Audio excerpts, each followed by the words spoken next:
रह जाएगी बात, वो हालैंड वाले को तकलीफ हुई है।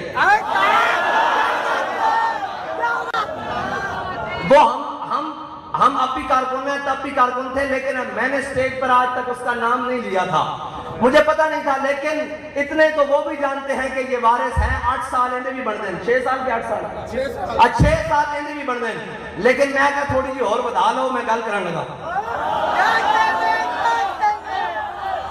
बाबा जी ने कहा था भाई मैंने फतवा दिया है, जो वहां रहता है उसका जनाब काम तमाम कर दे।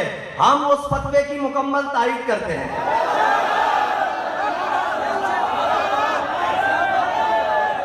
और बाबा जी के उस फतवे की हमारी क्या औकात है, तारीफ करते हैं। हम ये कहते हैं कि हम भी वही हैं जो जनाबे वो जो पूछा था ना हजरत अल्लामा फजल हक खैराबादी से, उसने कहा ये बता दो, सिर्फ कह दो ये फजल हक कोई और है। तो हजरत अल्लामा फजल हक का जिस्म गल चुका।